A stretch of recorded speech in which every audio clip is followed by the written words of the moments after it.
Start recording now, and away you go, Ken. Okay, well, welcome everybody. Week 4, just 2 more after tonight. I hope you all enjoyed the week off. I mean, at least from the course. If you, um, are there any questions from last week before we start?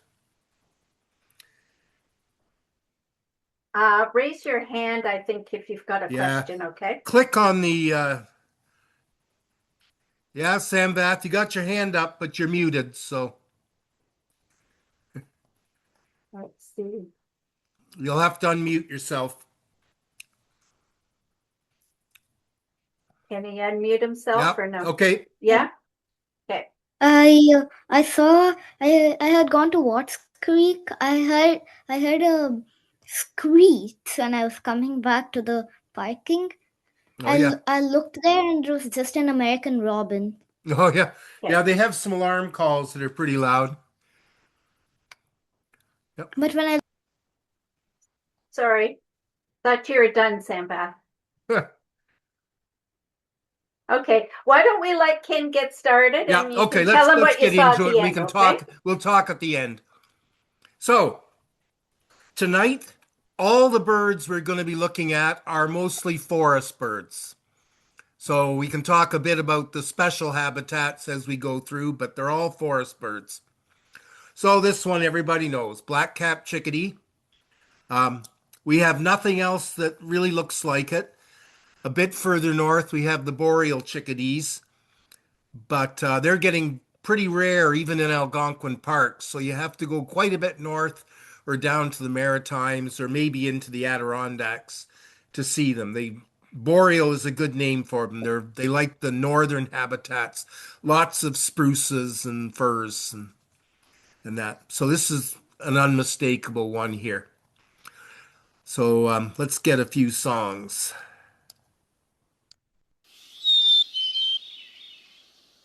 That is the song, those two whistles.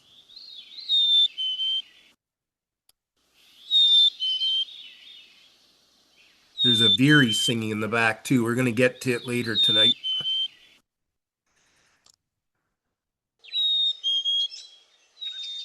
Song again. And they're singing now. If you're out in a wooded area in their breeding territory, you will hear them singing now. Let's get some calls. They have a lot of calls. There's the chickadee call. That's what they're named for. That chickadee dee dee.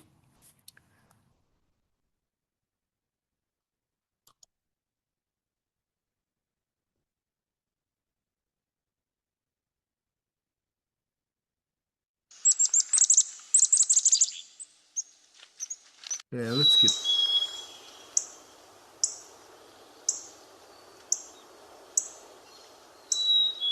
That's actually not a call. That's a song.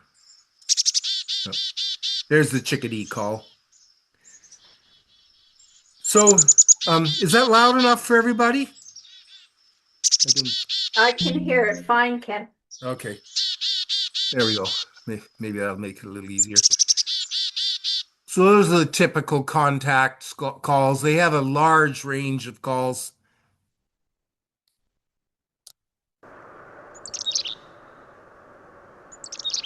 That's a cheerful little call, but that's actually an aggression call. When we have the chickadees coming to our hand at our place, that's the call they give when they're telling another chickadee to stay away.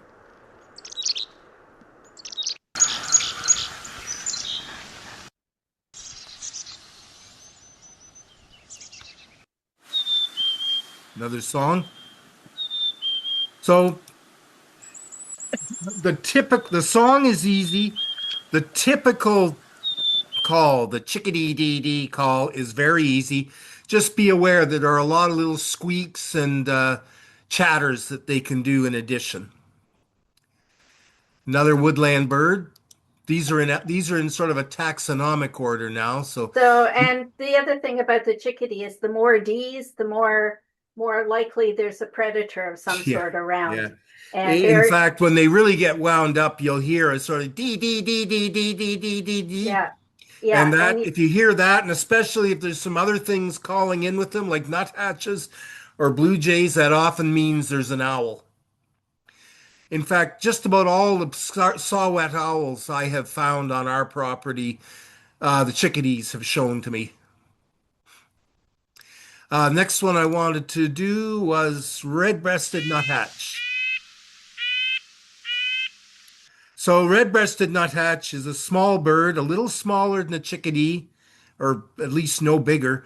And the nuthatches are distinctive because they often go down the tree upside down.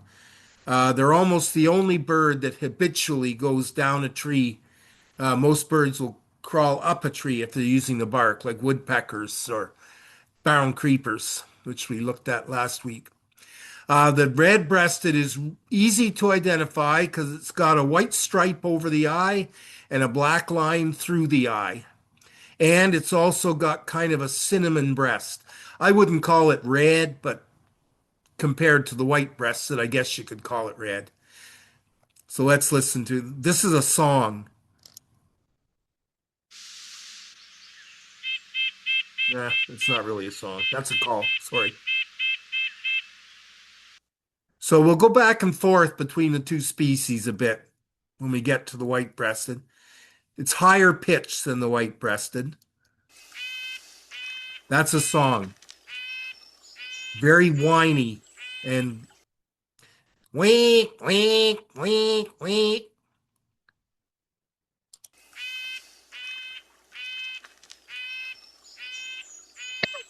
And they're singing now.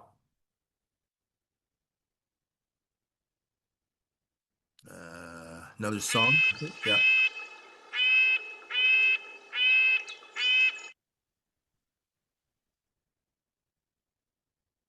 Let's get some more calls. That's a very excited one. I would guess that one is being bothered by it. There's a predator. Um, or maybe they're just upset with the person who is doing the recording. But that's for a red-breasted nuthatch, that's a fairly excited call.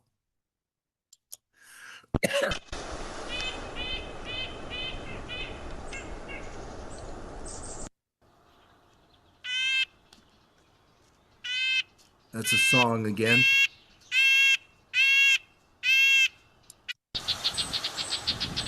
Another excited call.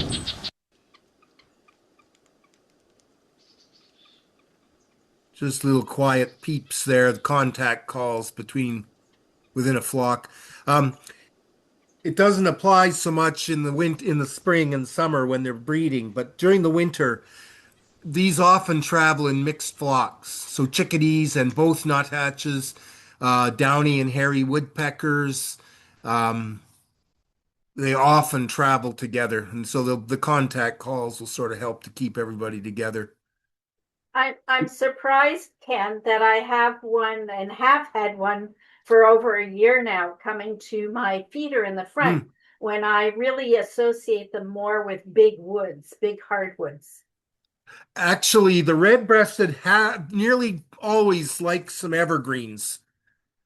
They'll live in mixed woods. I mean, our woods are mixed here, but we have quite a bit of fir and a few white pines. So they like white pines, but they also like hemlocks. They'll eat the seed. They like to eat the seeds out of the cones. We didn't have hardly any this winter, or at least quite low numbers this winter, and I think it's because our white pines had no seeds after that drought last summer. Let's go to the white-breasted.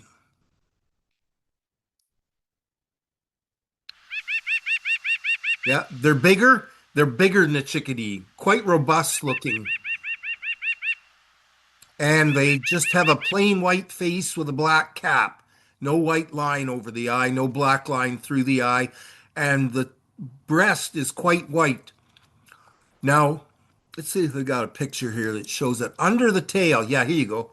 Under the tail, they have some sort of chestnut feather edges. But you don't see those all the time because they're usually sort of against the bark. And these also go down the tree upside down. Not only, but it's a good, if you see one going upside down, it's probably a nuthatch. quite a long beak. They're like the chickadees. When they come for a seed, they'll take one seed and go up onto a branch and crack it open with their beak and eat the seed and then come back for another one. White-breasted nuthatches like deciduous trees, and they like big trees. Red-breasted nuthatch, they have to have some pines and stuff, but the white-breasted, again, they'll stay in mixed woods. We have both species breeding at our place. Let's see if we can get a song here. You heard a bit of the call there. Yeah, there's a song, and they're singing now. That bam, bam, bam, bam, bam, bam, bam, bam, bam, bam, sort of like a machine gun or something, only much nicer. And then there's calls. That's a fairly excited one. Yeah, that's a very typical sort of contact call when they're just moving around and trying to talk to other nuthatches. Just eh, eh. Let's go back to the red-breasted.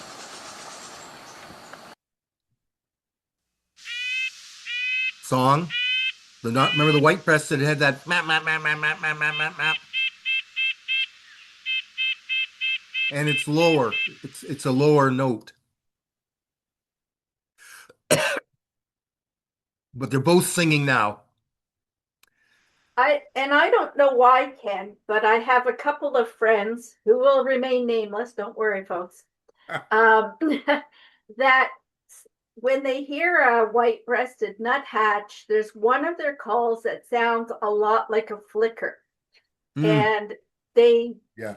they think it's a flicker all the time. I know it's a nuthatch, and I say, no, that's a nuthatch, and they look at me like I'm crazy, but Yeah. Sometimes if you hear one fairly close and loud, you can even sound like a distant pileated woodpecker. But it's more like a flicker in that it's kind of a level. Nut, nut, nut, nut, nut, nut, nut, nut, nut, nut, nut. But you don't always hear. They're both nuthatches usually have quite nasal sounds, but you can't always. Some of them don't have. That isn't as notable as in others. Okay, the next one we're going to look at winter wren. These are just coming back, probably. I haven't heard one yet. So we looked at house wren last week or the week before. I can't remember now, or 2 weeks ago or the week before that. When did we have house wren? Actually, it was the first week or second week. The first week I was talking, we had house wren.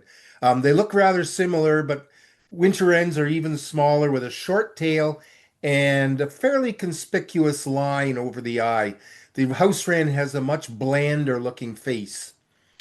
If there's time at the end, I'll go down some of the lookalikes here and we'll look at them and um, try to compare some of them. The song is absolutely distinctive, so let's have one.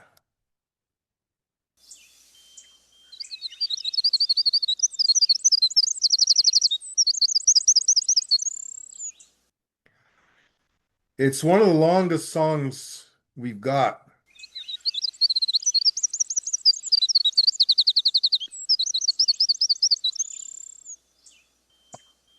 I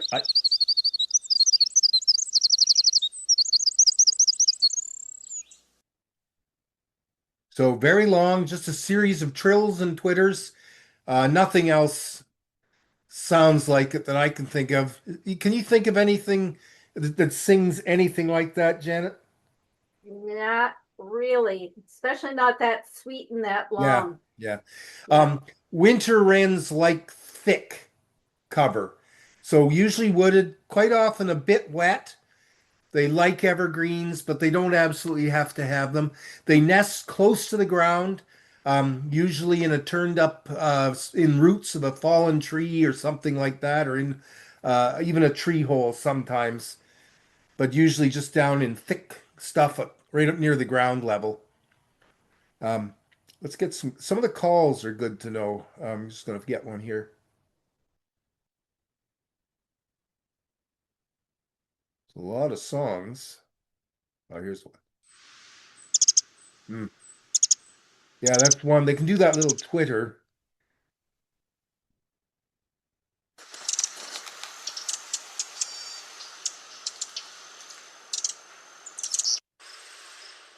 Ah, that's the one I wanted. Hear that little double chimp chimp?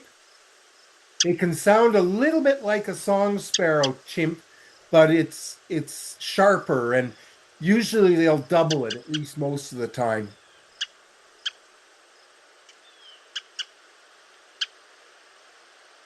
Get to know this one. Get to know the song and the call because you'll hear 10 winter wrens for every one you see, especially in the breeding season when all the leaves are out on the shrubbery and stuff.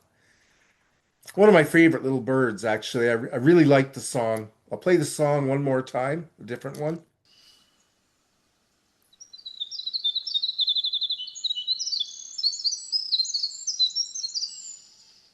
It's a lot of noise to come out of a very small bird.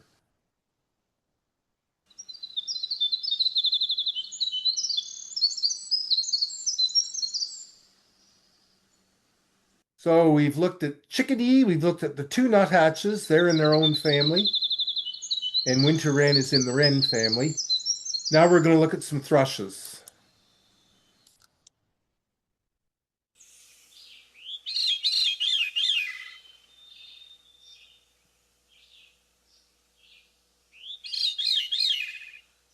So that's a veery. It's a thrush, brown on top with spots on the breast. In the veery, the the whole back is quite a warm brown and right down to the tail. This nice tawny brown.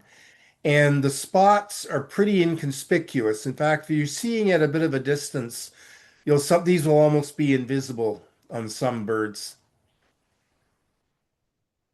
They're in the same family as robin. Robin is also a thrush, and you can see the resemblance in the build, even though the coloring is a bit different. Young robins, if you've ever seen a fledgling robin just out of the nest, and for a while when they're still in the juvenile plumage, they actually have spots on the breast as well, bright, very dark ones, but also some of the red. So they're easy to identify, but they show the relationships when they're immature. Okay, let's get some songs.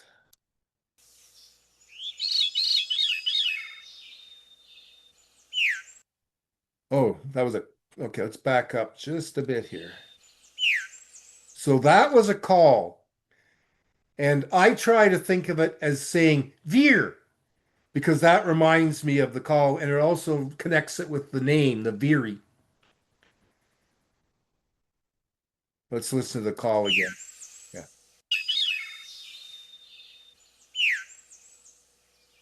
And then the song. Another call. Okay, let's get the song. So the song is really distinctive, even amongst the thrushes. Some of the thrushes are more difficult. This one is easy. It's just do do do do do. Let's get another one.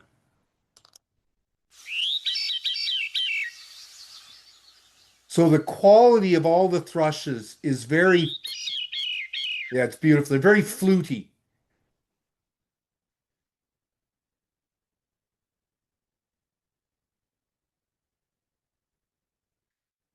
Um,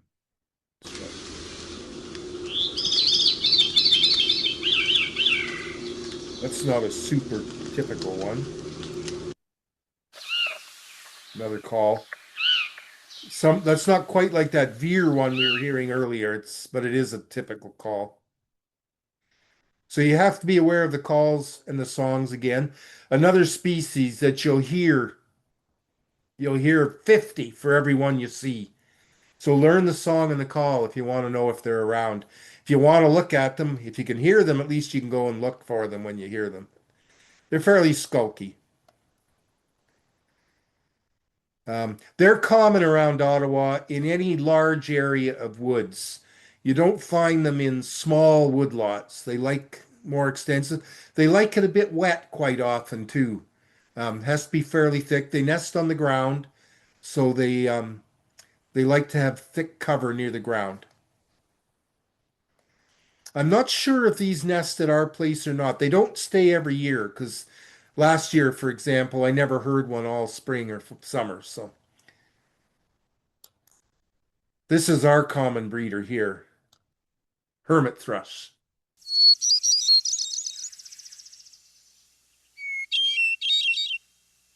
They like some evergreens for breeding. So if you want to identify one, they're quite easy, especially if you get a good look like this. So they have lots of spots, much more extensive spotting than the Veery did. But their head and back are sort of a very dull brown, but quite a rusty red tail.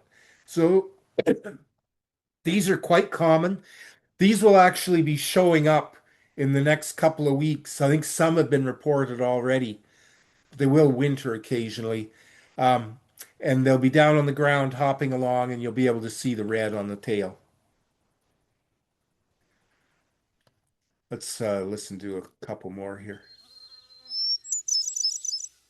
So you'll notice the quality is a lot like the Veery, very fluty, but they always start out with a long, clear whistle.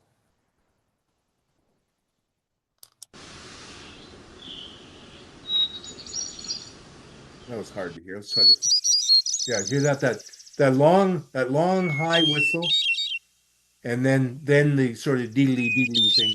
Yeah. They have a couple of calls too that are very typical. Yeah, that one. Kind of a whiny call.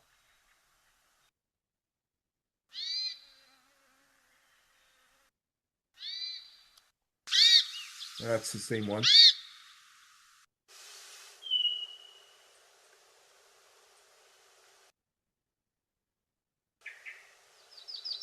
Yeah. That little chuk chuk, but it didn't have much of it there. The song.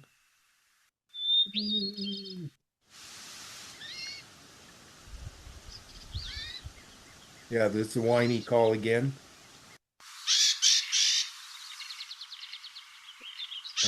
That's a pretty excited one, I think.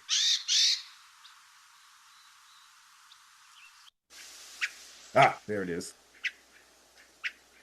That little chirk, you'll often hear it. Oh, another really good point for hermit thrush, if you see one sitting still on a branch, is they don't do this all the time like a phoebe. They don't bob their tails all the time, but they will raise their tail up almost like a wren and then slowly lower it. So sort of you know and that if you see that, it's a almost certainly a hermit thrush. I'm gonna get another picture because I want to talk. Yeah, here's one. So here's another one. You can see the red tail with the dull brown back and head, but they've also got a thin white eye ring. And that becomes important when you get just a little further north where you've got breeding Swainson's thrushes. They have a very buffy eye ring.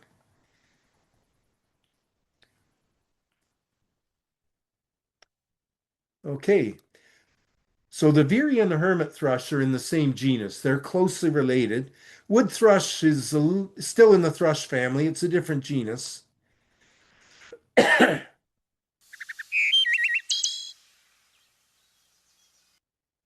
You can hear the thrush quality.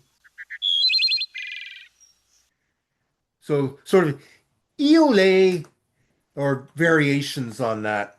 Usually sort of three different notes with a little twitter in there.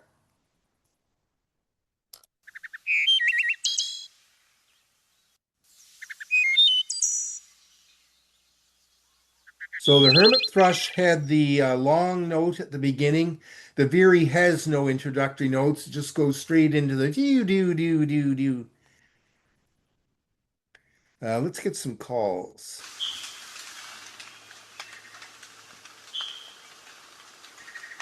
Yeah, I don't hear that one as much. Let's try.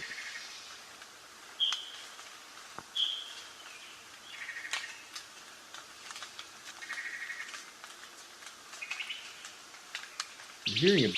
There's the one I usually hear. That wick, quick, quick, quick, quick.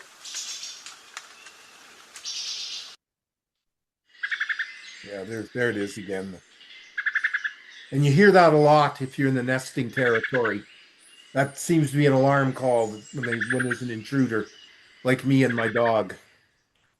Um, Wood thrushes are quite easy to identify. They've got bright spots, dark black spots.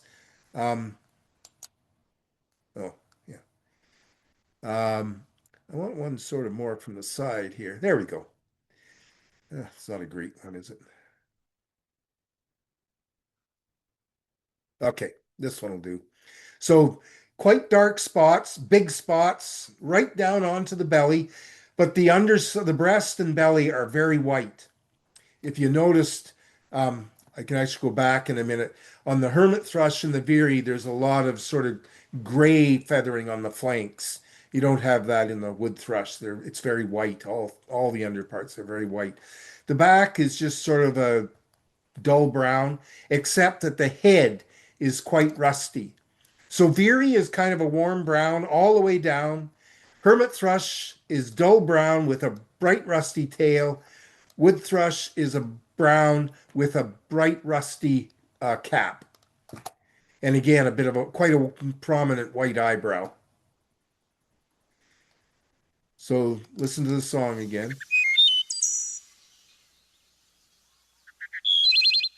And here's a call.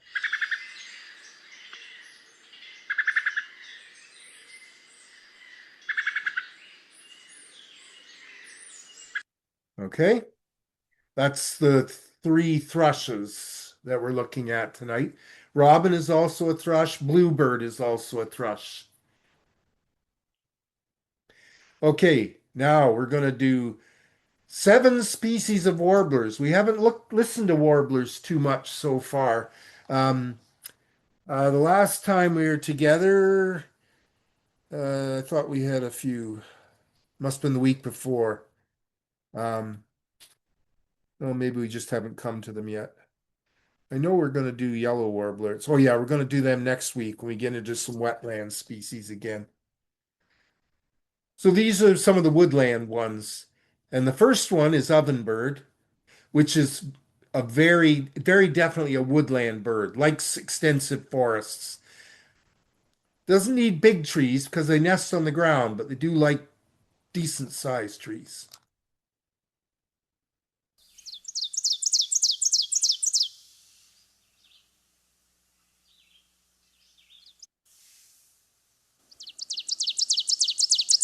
So this is another bird you'll hear 50 for every one you see, maybe even 100 for every one you see. So learn the song.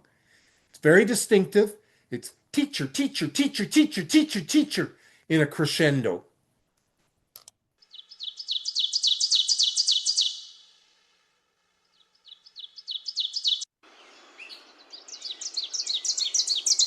That one's not as emphatic as they usually are around here. Yeah. So it's really distinctive and they're common. Um, uh, they need a bit of woodland. You won't find them in small woodlots. Black-throated green warbler in there. We're going to be listening to that one in a few minutes. Um, let's get a better picture.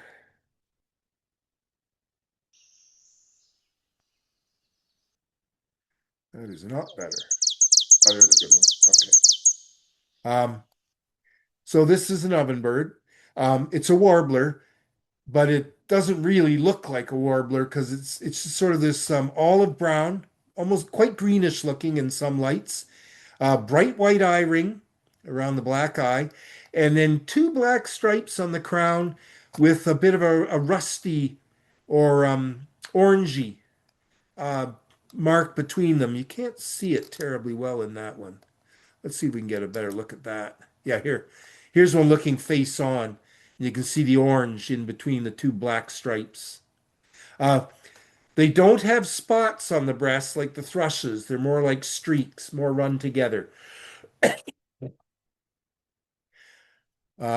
You'll often see them on the ground, but they will when they sing. They're usually up in a tree. They nest on the ground. The nest is just tucked under leaves, right on the ground.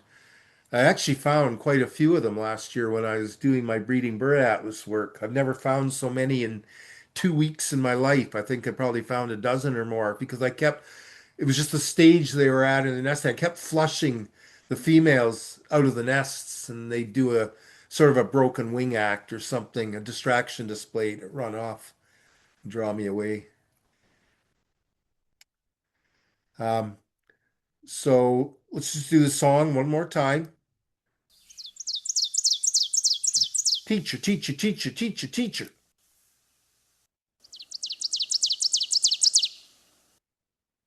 Another warbler, quite common around here, although I'm not sure it's ever bred here in my time. Black and white warbler.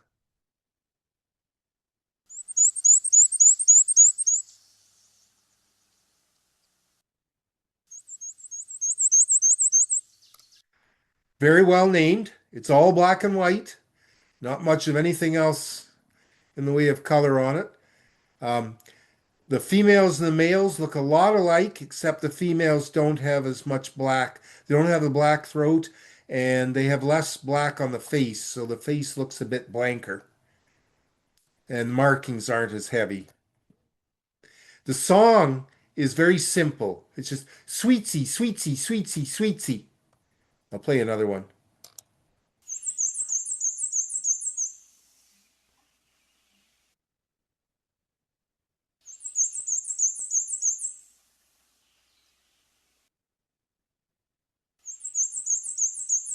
Let's try a different one. Yeah, some are a little more emphatic than others, but they're pretty distinctive.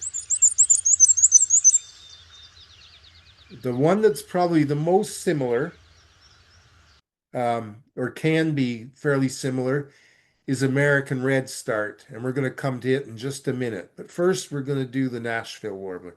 This is a female. You can see the plain white throat and just a black line behind the eye. A bit of a shadow on the face, but the face looks much cleaner than the mostly black mask on the male. So this is Nashville warbler.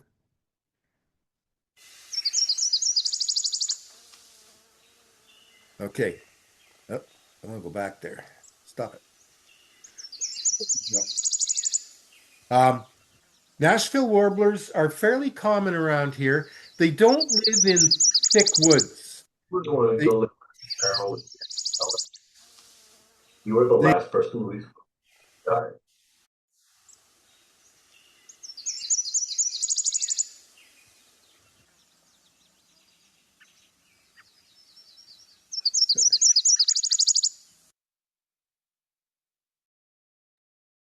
Ken, I think I accidentally muted you. Sorry. yeah, no, it's okay. I guess I'll have to go back to my, oh, here it is. Oh, I should be able to do it here. Can you hear me now? Oh. Uh, I'll have to get back here.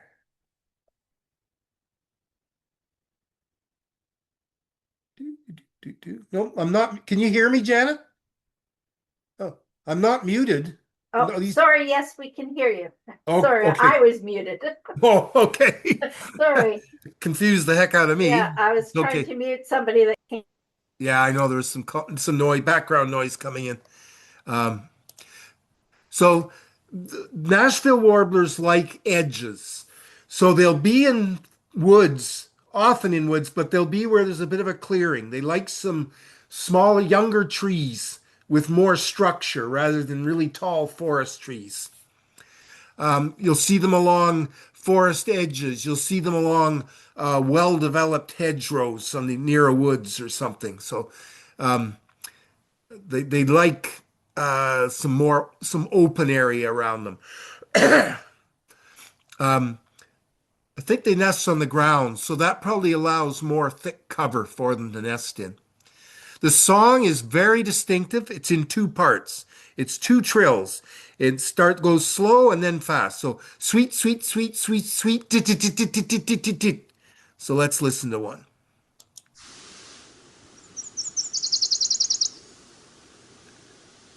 Try a few more.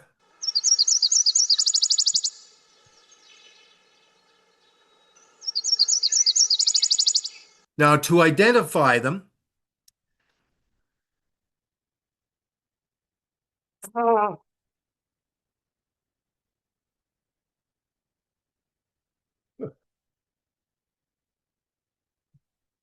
sorry about that. To identify them, they're pretty easy. Just a typical little warbler. Gray head with a yellow throat, yellow underparts, sort of greenish and grayish on the back, a lot of green on the back, and a bright white eye ring that you can see from quite a ways off. If you look really carefully here, you can see a few red feathers. They have a bit of a cap. I have to admit that I've hardly ever seen it. Just occasionally if you get them just right. So it is a field mark, I guess, if you could ever get a look at it. But the white eye ring with the yellow throat and the yellow underparts pretty much separates it from anything else we're likely to see around here. Let's just listen to another one.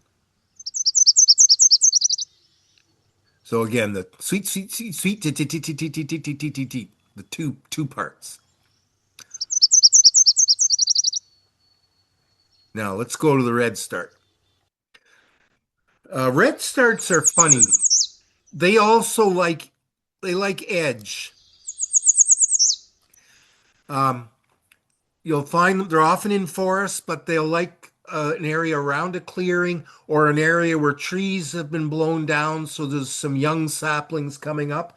They don't nest on the ground. They nest in the young saplings, 6 to 12 feet up or so, just in a fork in a tree. So they like lots of young growth. Um,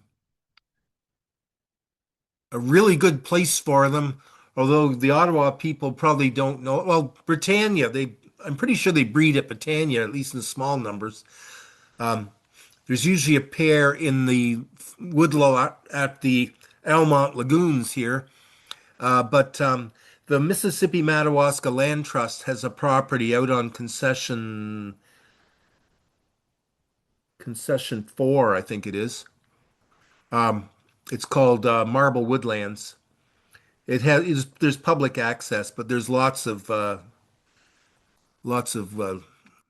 red starts there. Okay, let's listen to a few.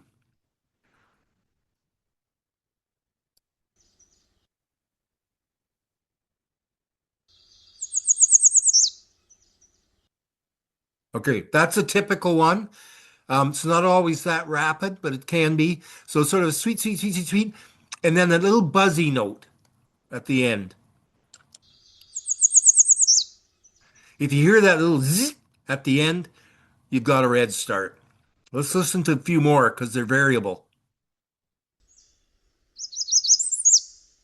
Okay. Um, so a little bit like the black and white. They can sound quite a bit like the black and white, but the black and white was a simple sweetsy, sweetsy, sweetsy, sweetsy, sweetsy, sweetsy. The red start always has some variation in it. You'll get that little buzz or this one. Do you hear the little high note just towards the end?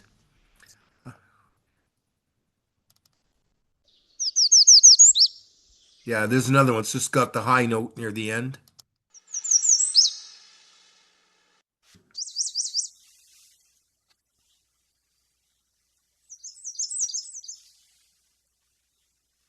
So there are several variations. Oh, that's a call.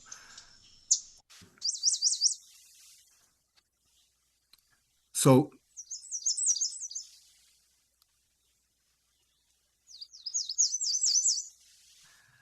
you just have to be aware that there are variations. I would say if you're starting out to listen for a red start, listen for this one because it's common. That little zzz at the end is pretty distinctive. If you want to identify one, they're easy. Black head, black chest, black back, with bright orange flashes on the sides of the breast, bright orange flashes in the tail and wings. They're insect feeders, and if you see them really well, you'll see some whiskers around the beak for helping them catch insects. See if they got a female. Yeah, there's an adult female. Very similar, except the black is gray and the orange is just a pale yellow. And they've got a white eye ring or an incomplete white eye ring.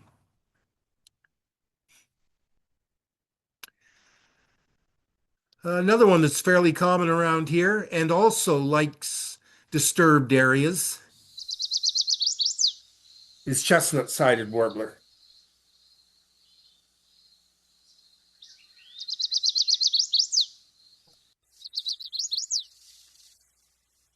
So it's not always as rapid as that, but that's a fairly typical one. So sweet, sweet, sweet, sweet, sweet, sweet you.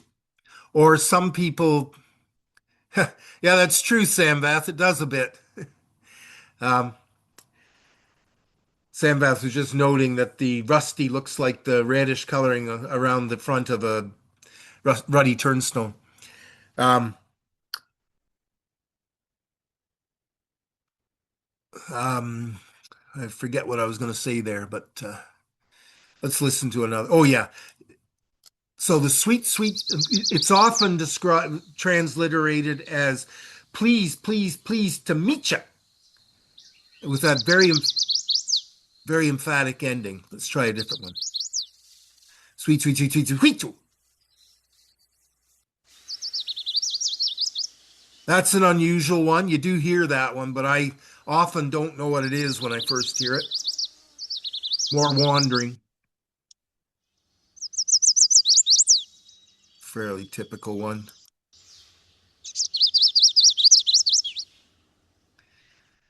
So some variations in there too. Listen for the typical songs.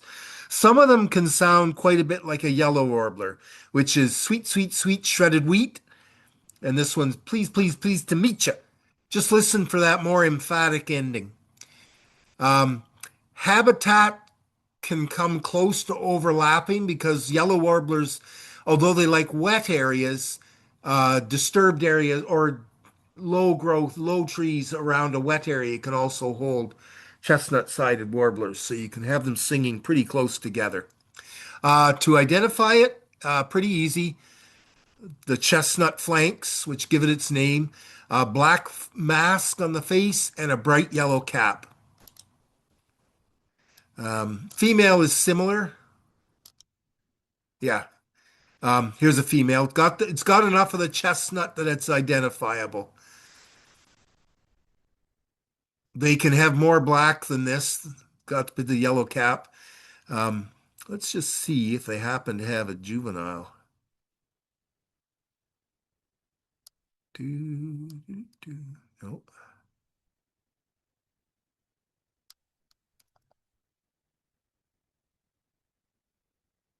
Oops. It's not what I wanted.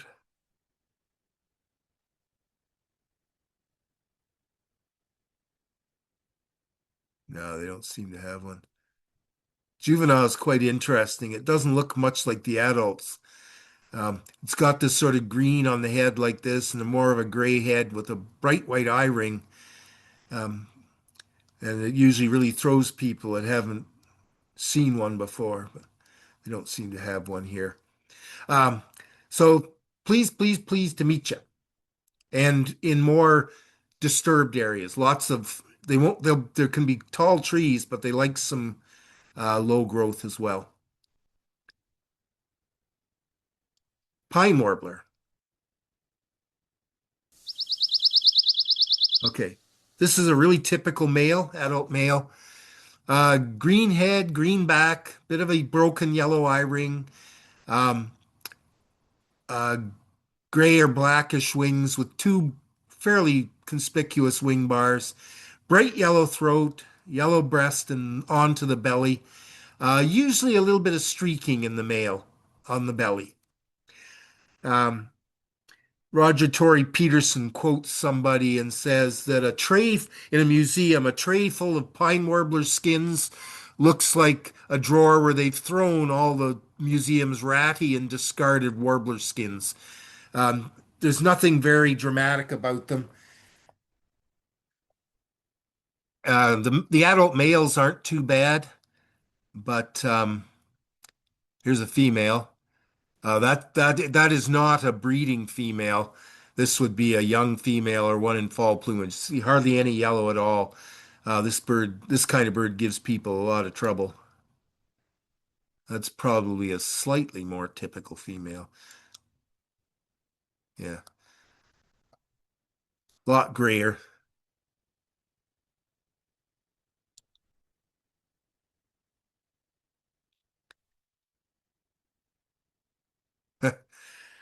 Well, that would be a good comparison for people that have seen one, Samvath. Only the eye ring is yellow instead of white.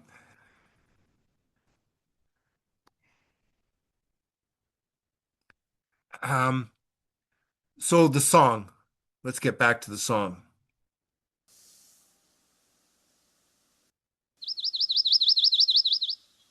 Let's get another. They're variable a bit.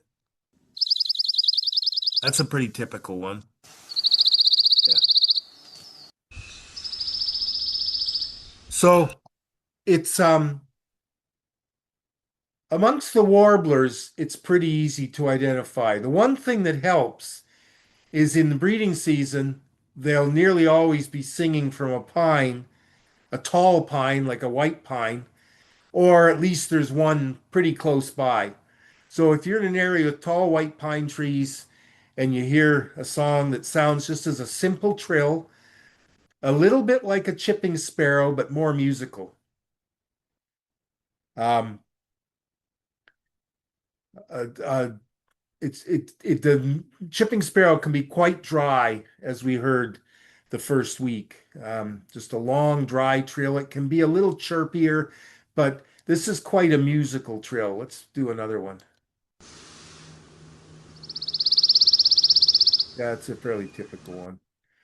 Um, it won't jump out at you. So the first time you hear it, you're gonna think, "What is that?" And then you'll think, "Oh yeah, there's pines. Let me listen to it. Oh yeah, it's pine warbler."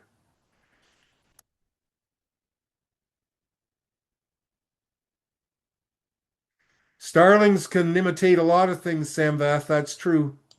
Yeah, and at this time of the year, well, in another couple of weeks anyway, when it's one of the first ones that arrive, Yeah, and that's a good point. it will sometimes overlap with juncos as Yeah. well. And Juncos, that's I another haven't one. included juncos in the chorus because they don't breed here, but they are singing now, at least some of them. And of course, in March, it's pretty easy. If you think you're hearing a pine warbler in March, it's probably a junco. Um, they can come back ridiculously early, but usually it's at least mid-April. Really good place to hear them is Britannia, the park there. There's lots of big white pines there. Still enough, I think, that it holds a pair or two.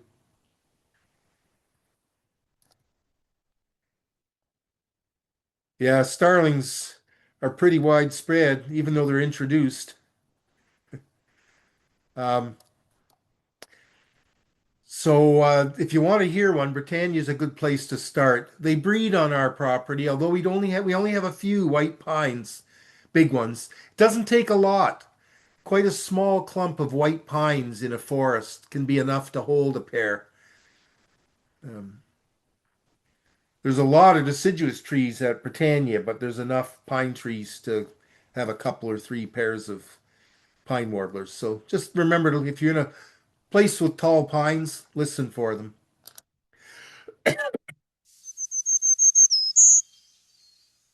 Now, this one isn't as common around Ottawa, It likes evergreens. It'll nest in pines. Here they nest in the hemlocks. Um, yeah, the juncos are really going through right now, Samvath. That's right. Yeah, they're still coming to our feeder a bit, but they're starting to sing. So listen for them. It's a long trill, a bit like the pine warbler, not quite as musical, it's longer usually. This is black-throated green. Um, as I say, they breed here. Um, I'm trying to think where I've heard them right around Ottawa. I imagine they're in around the Jack Pine Trail or maybe near Bruce's Pit in some of the forests there that have a lot of tall white pines. Behind the Sportsplex on the trails there, there's almost certainly um, some, but out here they're a bit more widespread because we have a lot of hemlock and fir. Um, Very easy to identify.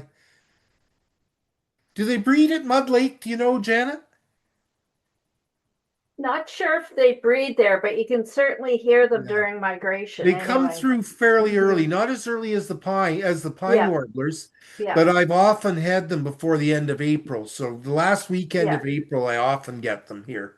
So the best place, I think, if people are looking for warblers at Mud Lake is if they go toward the filtration plant at the end of the ridge when it's a sunny morning, the sun comes and hits that ridge, and that area of lawn all down there usually has a lot of different Yeah. warblers. Or even up on the ridge, and then you're Yeah, kind of looking into the trees and you can yes, see them yeah, better. yeah. Um, um, yeah, and the other thing that helps makes that area even more of a draw, there's a little clump of tall spruces there right at the end of the ridge on the lawn. And you'll often get bay-breasted warblers and things there on migration. So very easy to identify. Um, black, oops, I got a female now. Black throat, um, black throat, yellow face, and green on top of the head and down the back. And the black throat sort of tapers off into these heavy black stripes down the side, bright white wing bars. So and they've got a little bit of a green cheek patch here with a yellow crescent under the eye. I think there was a female here. Yeah, here's a breeding female. Exactly the same, but less so. A lot less black on the throat and upper breast and down the sides, but some. They're certainly identifiable usually. Okay, let's go to the song.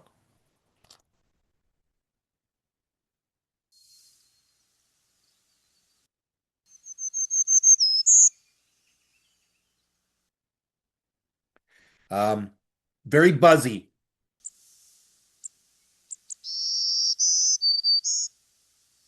So there's sort of two songs.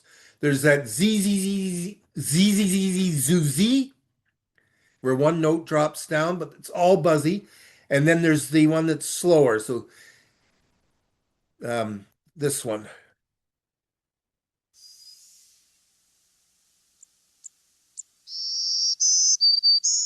So z z zoo zoo z. Yeah, they sometimes call that one the trees, murmuring trees. Yeah. Or Yeah. I've heard it as pines, pines, murmuring pines as well. So it's very distinctive. There's really nothing that sounds like it.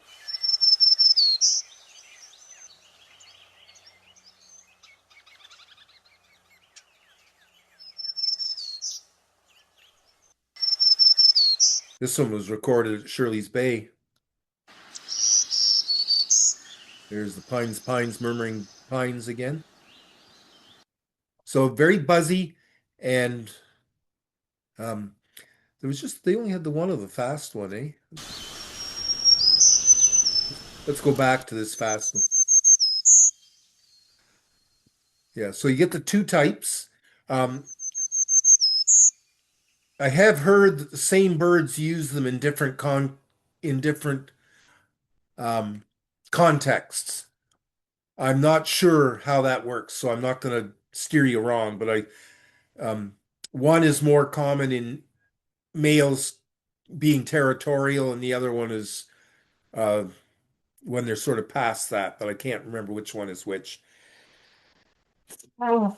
You'll hear both pretty commonly. The last one we're going to look at tonight is Baltimore Oriole, which I've included in the forest birds.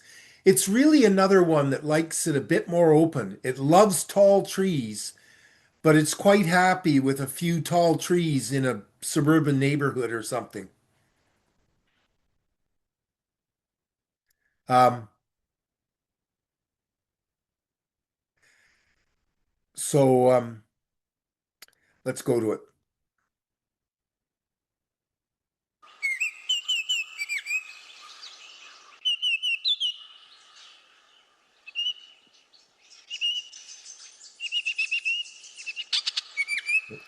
Okay, the one thing I always tell, oh, somebody's asking about how to find orioles.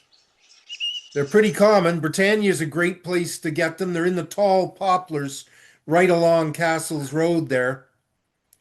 If you know the song, they're actually a lot commoner than you think. Um, they'll even be in suburban areas if there's enough tall trees. So let's listen to the song a bit. The one thing I always tell people about the Oriole song is to listen long enough and you'll hear it throw in the little call, the chatter. And this one just did it. So we'll back up a bit and listen to it. If I can find my cursor.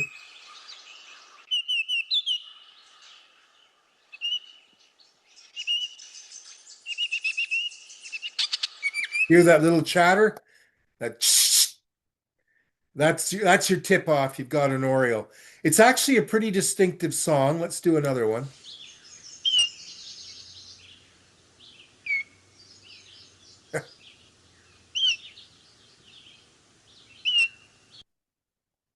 That one's very slow and drawn out. Somebody was just saying about the blue plastic strips and Oriole nests. Yeah.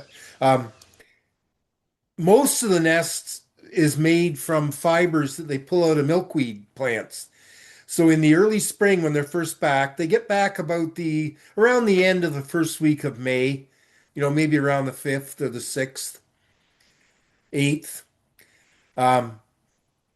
But when they're first back, you'll see them right down at ground level pulling fibers out of milkweed plants. I was biking home from work one night right along the Ottawa River, along the parkway, and there was a female down pulling fibers out of a milkweed right on the ground. And they make the hanging nests, which you've probably all seen because they last through the winter, so you can see them hanging. Okay, let's listen to another one. So loud, clear whistles.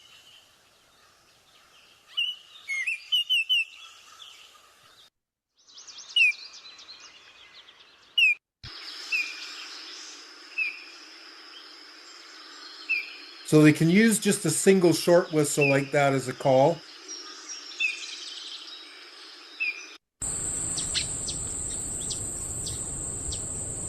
Yeah, that's sort of part of the chattery call. Oh, that's a good idea, Sam Beth. I'll get one. I imagine they have a picture of a nest. That's a damaged one from the previous year. That's looking down into one.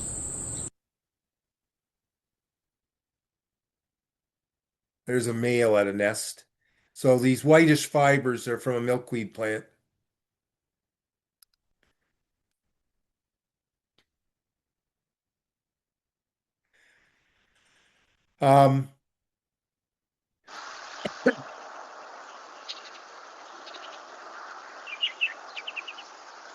So very variable. Every male oriole has a slightly different song.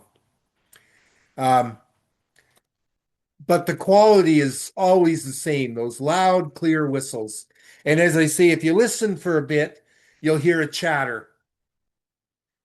So just learn to listen for the chatter. But once you've heard them a few times, you'll start to realize what they are. But Britannia is a great place in Ottawa to hear and see them.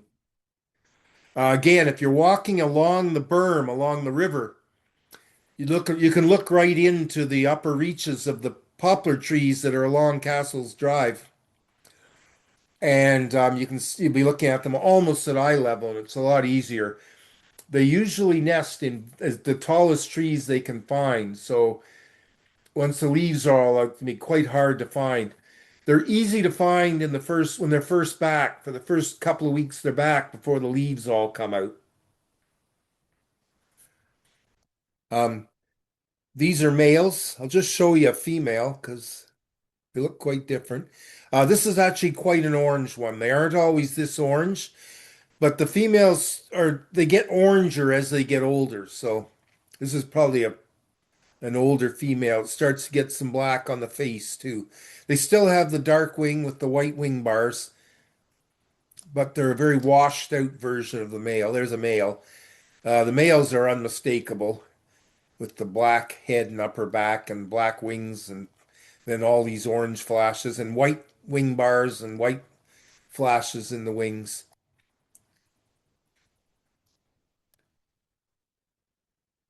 Just looking for another female. It isn't so orange.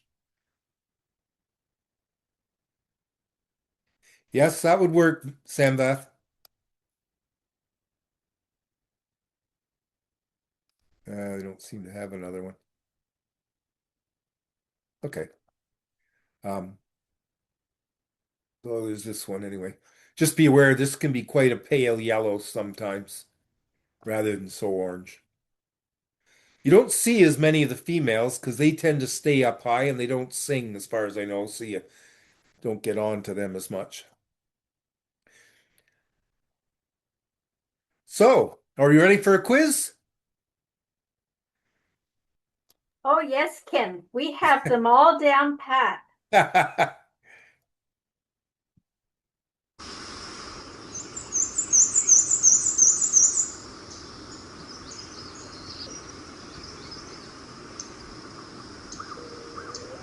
You can put it in the chat, so Aunt Janet will see if it goes in the chat. Or you can unmute yourself for a second and say, "Yeah, there was a mourning dove in there, Samvath. That wasn't the target. That was a. Let's play it. I think it'll play it again. Um, oh, maybe not. Anyway, that was black and white warbler. The sweetsy.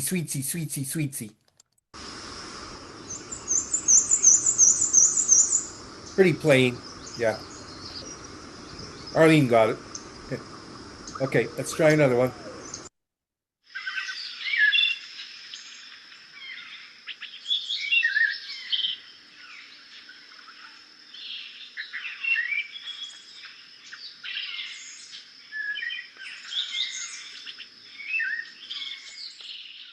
No, not a wren. You're thinking of the winter wren, maybe, eh? That's a wood thrush. The eole? Hear the eole? And the wick wick wick call was in there too.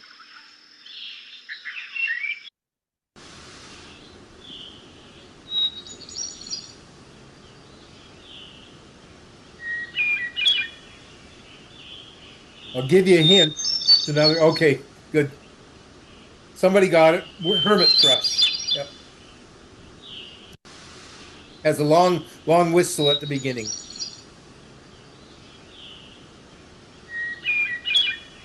Hear that whistle, the call note at the note at the beginning, and then it goes into the thrushy, fluty song.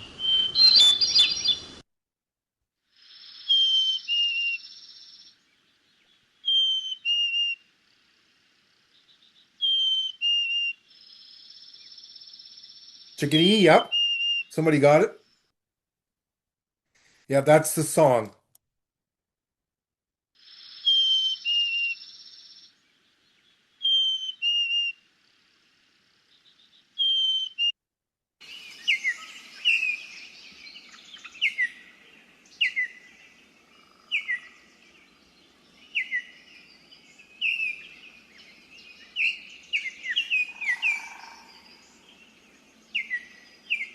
Somebody got it. Yeah, that's Baltimore Oriole. Just loud, clear whistles. That's a rather short version of it. They're very variable, but the quality is always the same.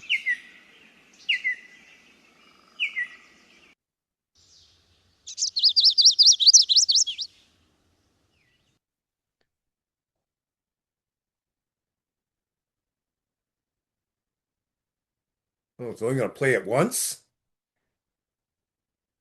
I have to admit that one's a little puzzling. It's not a veery, it's a warbler. I think it's chestnut sided. It's just not the typical one. I'll try that. I'm going to try chestnut sided. Yeah. Yeah, it's so I mentioned it is not doesn't always have the emphatic ending, but yeah. So that was chestnut sided warbler.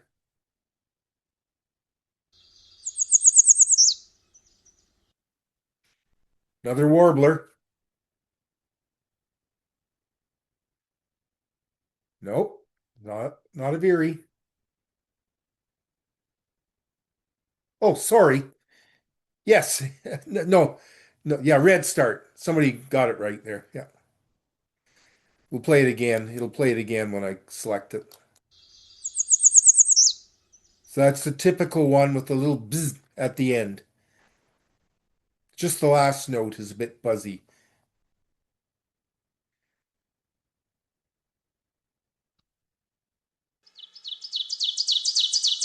Now I want everybody to get this one. Yep. Good. Looks like everybody did get it.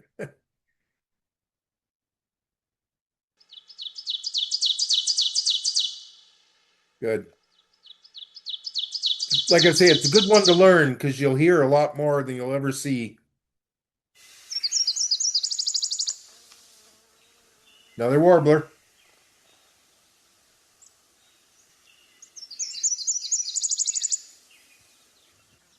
It's a two-part song.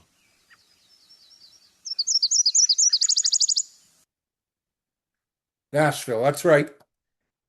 Yep, Nashville warbler. Hear the two parts?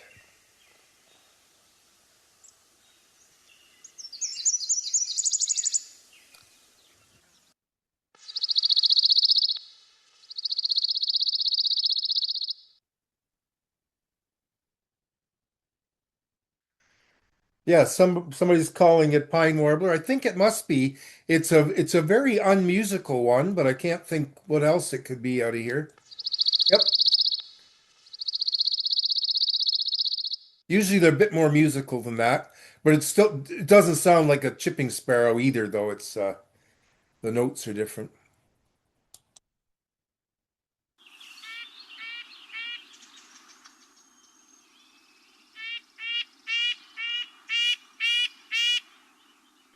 It's a nuthatch, yes. Red-breasted nuthatch, yes. That's the song. Wee, wee, wee, wee.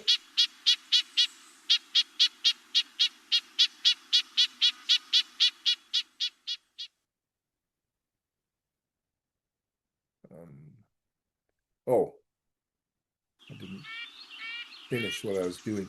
Yeah, so that was definitely a red-breasted. It's higher pitched, more whiny. Let's go to the next one. Yes, somebody got that one very quickly. Black-throated green warbler. Z Z Z Z Z.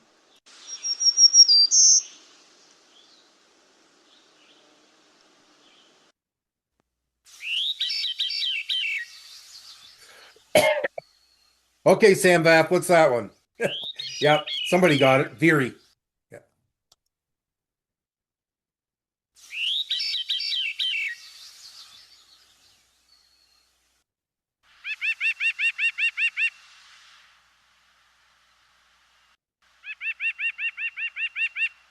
This is the one that people can confuse with a flicker. Yeah, Yes, that's what I thought. you're right, Yeah. Sam Vath. It was white-breasted nuthatch. Yeah. Several people got that one.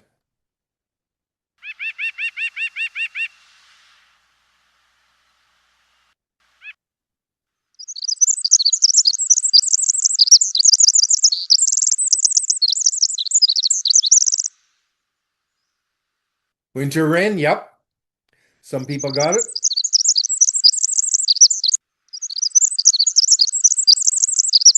Goes on and on. All the trills.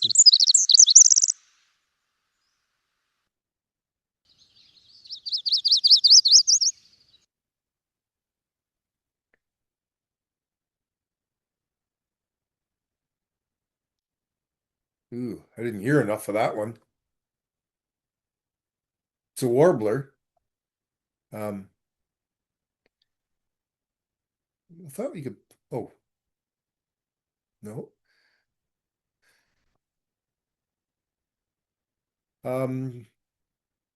Somebody said black-throated green. I don't think so. I think it was probably another chestnut-sided, but it's an atypical one again. Let's see. Yeah.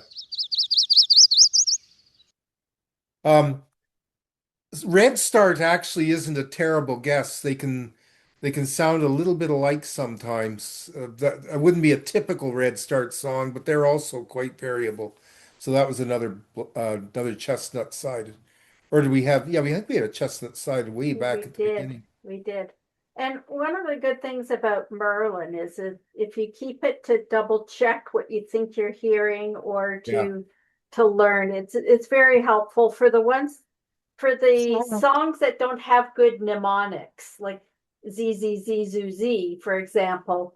That's got a good mnemonic that it's easy yeah, to remember. But for some of the others, especially Red Start, it's a good one. It's a good yeah, thing to use. yeah, yeah. It never hurts to check. Um, I think we've hit all our species now. Um, don't be upset if you didn't get them all tonight. We listened to it was 15 species, but there was quite a range of things in there, so it's hard to keep everything straight.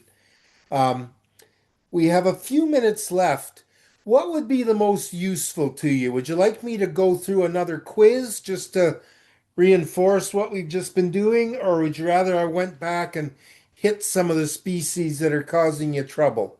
You can put it in the chat because I'm seeing the chat windows.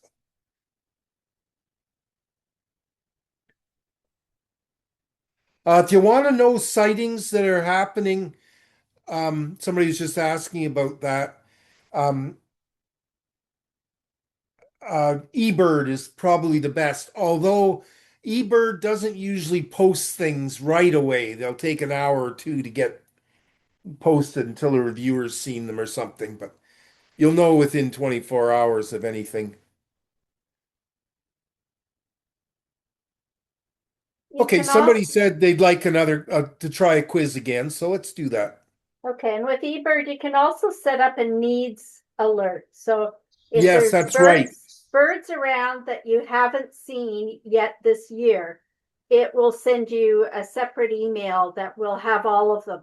Right now, my list is going very long because I haven't been out as much, but I know some of them I'm going to see at some point, so I'm not too worried. But there'll be the birds that you haven't seen yet this year that people have seen, and it will show you the location people have seen them. Yeah. Yeah, the locations are the best. Okay, somebody was just asking about locations to go birding now. Migration is on. Um, all through March, there's been things coming. So, um, uh, grackles are back, red-winged blackbirds are back, song sparrows. Um, what else? Janet has just come. Well, sandhill cranes are back. Red-shouldered hawks are back. Um, So lots of things are back. Juncos are around, Yeah, and the there'll be more raptors. things back very shortly. So Yeah, raptors are moving through when there's yeah, a good south wind. yeah. If you Yeah, want to get an idea of what's going to be hitting us in the Raptors, um, Dave Brown, who does the Hawk Watch at Derby Hill, just across Lake Ontario from Kingston, sort of. Um, he does a very nice blog every night on YouTube. And tells everything he's seen, not just hawks, but yeah, and all the snow geese are back. yeah, they're There's moving. also Yeah, some rare geese in with them, but if Cobb's Creek is a really good place to go for the snow geese. That's way out in the east end, past Bourget. You have to go somewhere where there's a bit of open water. The water's Yeah. still largely frozen here, except on the rivers. Yeah. Okay, so let's I'm gonna start a new quiz here. And we'll just do the quiz until we run it.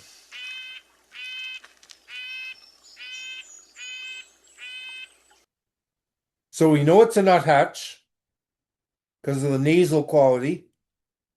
Red, yeah, red, that's red-breasted. It's higher pitched and more of a whiny quality. So let's see if we're right. I hope we are. Yeah. Okay, let's go to the next one.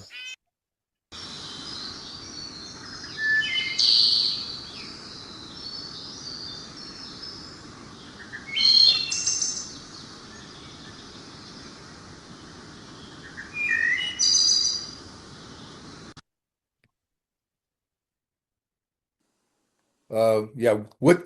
No, it's not a hermit thrush. It is a thrush, though. Wood thrush. Yes, somebody got it.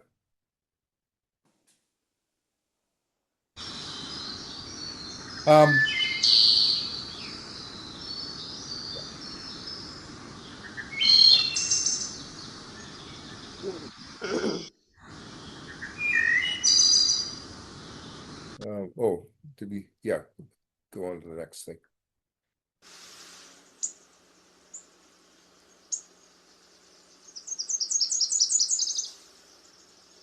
It's a warbler, and the song is in two parts.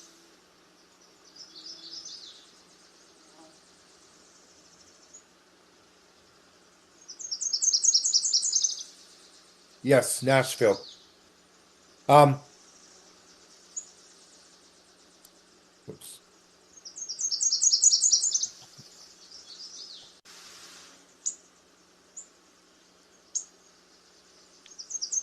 Somebody is asking about typing, how they could type faster. They may have been kidding, but actually, if you're doing eBird lists and things, you can use the four-letter code. There's a four-letter code for every species of bird. I think it's the bird banders that originally developed the idea, but I always use the four-letter codes when I'm doing eBird lists and that. It's much quicker. So generally speaking, it's the first two letters. So Nashville Warbler. So you take the first two letters of the first name, that'd be NA, and then WA for warblers. So NAWA would be the code for Nashville Warbler. Doesn't work for everything because you run into duplicates. Killdeer is only one word, so it's just KILL.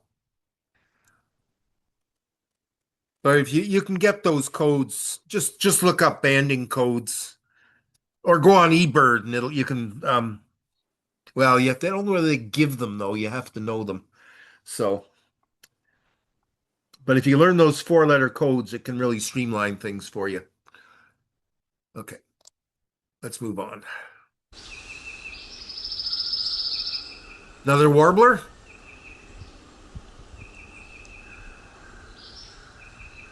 Yep, pine warbler. Good.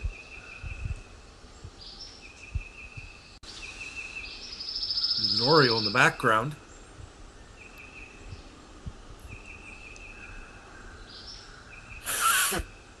Oops, thought I hit this.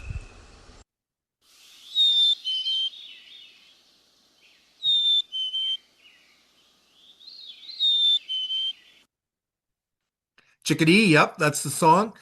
Bonus points for the bird that was in the background. I'll play it again.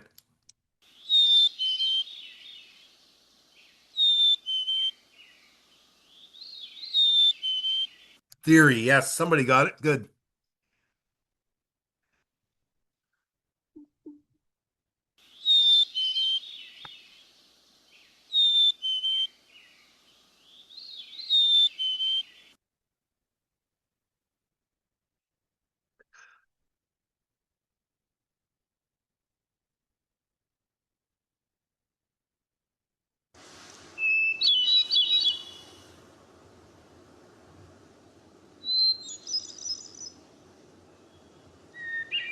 Yep, hermit thrush.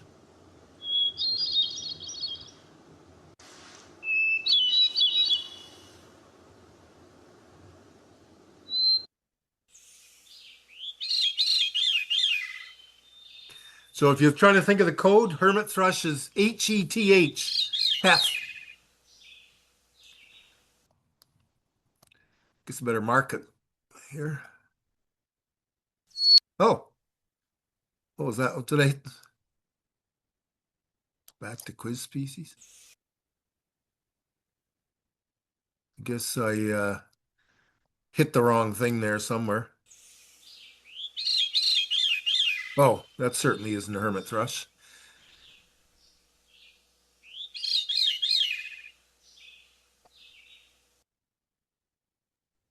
Fury, yep. I always think of it spiraling down. Yeah.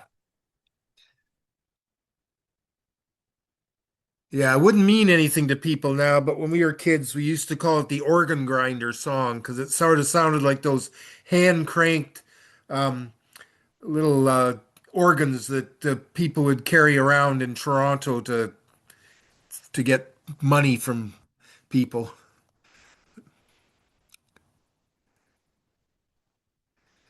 Some okay. Um, I forget where we. So that one was that the Veery? Yeah.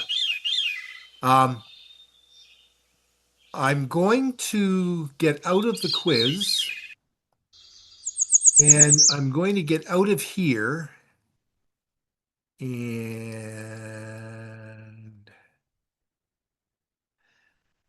I'm going to compare.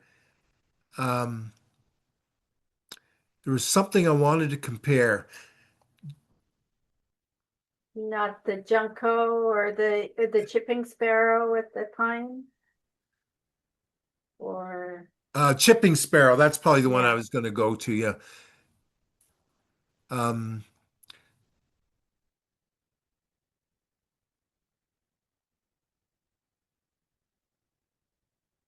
oh, somebody was having trouble hearing the clips. I don't know why. It should be loud coming through. One thing you do have to watch is that you have your volume loud enough at your end. I have no control over that. So, okay, we're just gonna listen to Chipping Sparrow and come on, let's go. Here we go. So Chipping Sparrow, the order's a little different in here, so I always get thrown off. Should be right here. Okay, here we go.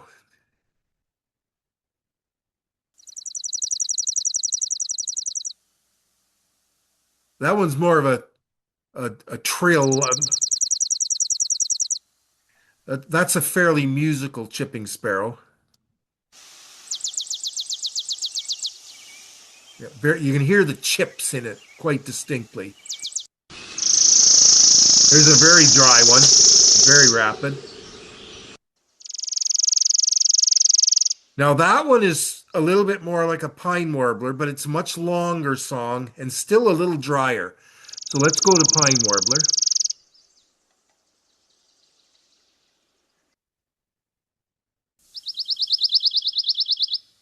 Nice musical one, more distinct than most of the ones we hear around. The notes are more distinct.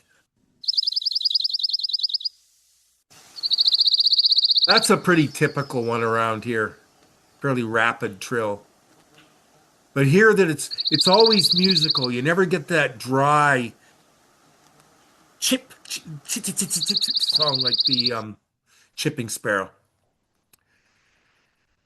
Anyway, we're pretty much out of time. I better let people go. I don't want to get fired. We're back again next week for our second last one. And next week, we're going to be starting with some more forest species, flycatchers and vireos, forest species. And then we're going to do some wetland.